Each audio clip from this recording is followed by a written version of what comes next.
Hey everyone, it's Scott Rustrolds here for the June 19th edition of the Listen Learn podcast. As always, thanks for tuning in to listen.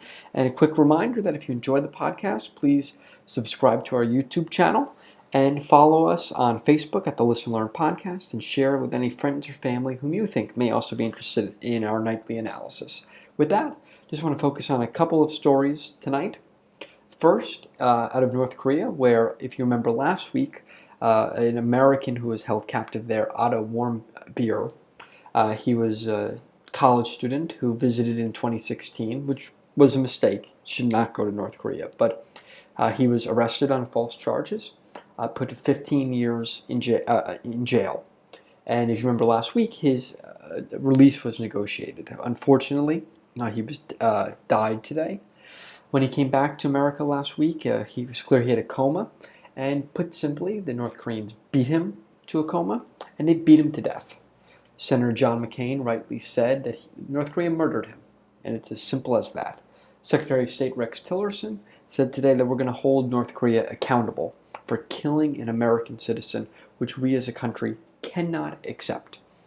Problem is, how do you hold a rogue regime like North Korea accountable for something so barbaric as this?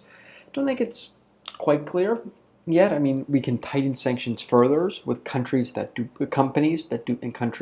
business with North Korea, which has a second round effect of hurting them. I think we also need to really convince the South Koreans to deploy the THAAD missile defense shield system to South Korea to further limit North Korea's military power. But we need to continue to exert more pressure on North Korea, on China and Russia and anyone else who does business with North Korea, and make it clear that this kind of behavior is unacceptable, and increasingly that a pursuit of a nuclear weapon and used on an ICBM is a red line for us, and one that we will act to preempt. So it's a dangerous situation, a reminder today on a sad day, and please say a prayer for the Warmbier family, but a reminder of how evil of a regime it is. Speaking of evil regimes, in Syria, some scary developments, quite frankly, this weekend, where we shot down an Assad plane that was attacking our allies who were trying to overtake ISIS in Raqqa. So you had Assad going after rebels who were going after ISIS, and so we shot down the Assad plane. Previously, the Obama administration never touched Assad planes, fearing the reaction. Well, the Russians, unsurprisingly today, said that they'd shoot down our planes should they go over territory that is clearly in control of Assad. Now, I do think this is a bluff. At the end of the day, the Russians are not going to shoot down an American plane. Nonetheless, it's a very dangerous bluff. And this is the concern of Syria. You have so many great powers in there. And it's really a proxy war for Iran, Saudi Arabia's, us, the Russians, ISIS, that it's a very tricky situation that, if things go badly, could spiral out of control into something very, very dangerous, because Russia, Saudis, the Iranians have real interests in this area that they're not going to let go of for any reason. So I think we have to be very careful that we're not being dragged into a proxy war. While we must do everything we can to completely eliminate ISIS from the face of the earth, we can't do it in a way that risks a direct military conflict with Russia. So, it's probably a bluff the Russians are threatening to shoot down an American plane should we cross over into Assad's airspace. But we need to reopen communications, direct channels, to ensure that there are no mishaps in the air, and really think, what is our end game in Syria? Because we don't want to simultaneously destroy ISIS and Assad, frankly. It is unclear what would come up in a vacuum, and you need some kind of orderly transition. So it's a very tricky situation, but a dangerous turn it took this week. So just wanted to flag that up for you. So you'll see probably more headlines on that in coming days. Thirdly, 2 more van attacks in Europe the past couple days. So yesterday, a British person ran over 11 people, Muslims, who were walking out of their prayer during the month of Ramadan. 10 were hurt, 1 person killed.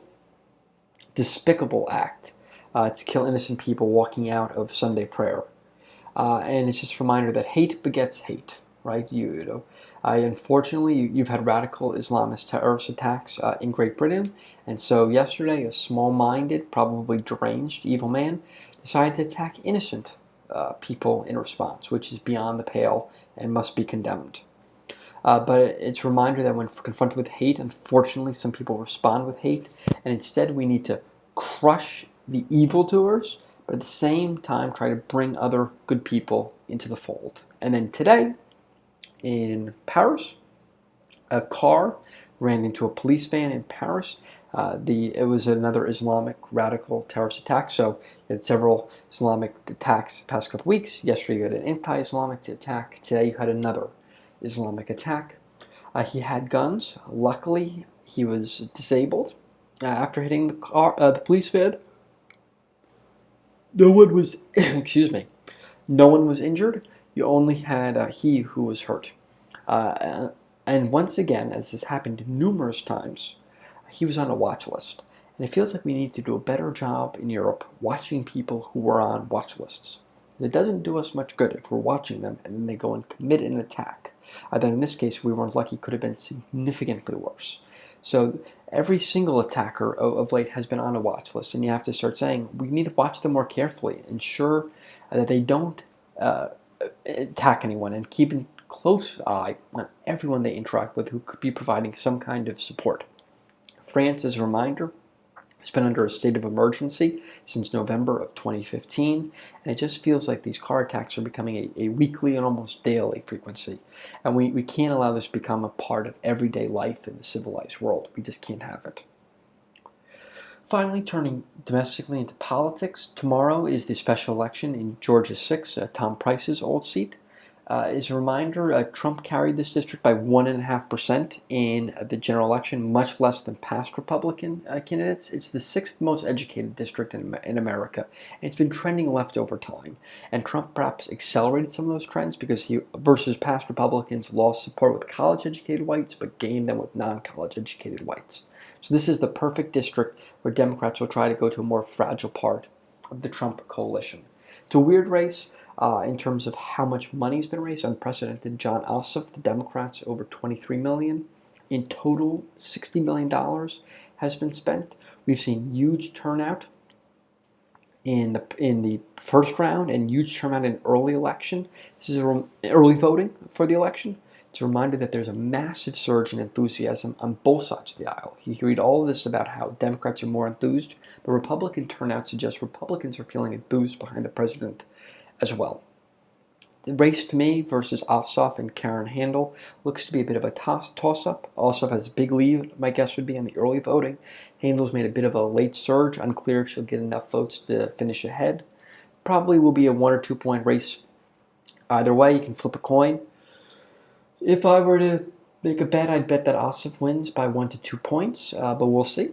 As a reminder, for the Democrats to win the House next year, they probably need to pick up 6 to 7 points versus last year's performance. So considering that Ossoff likely will do a couple points better than Trump, still not enough to get to a Democratic majority, even with the $23 million he's raised, which is why I continue to think the House is likely to not to remain in the Republicans' hands next year, but it's a long way away. And finally, some rumors are circulating that the Senate plans on voting on a health care bill by the end of next week. Still don't have any details on that, though it looks to be it'll be a little bit more moderate than the House bill, meaning they'll cut taxes a little bit less and cut Medicaid spending a little bit less. As we get details, share them all with you and provide an unbiased analysis of how that will impact the U.S. healthcare system. So as always, thank you for tuning in, and we'll talk to you tomorrow.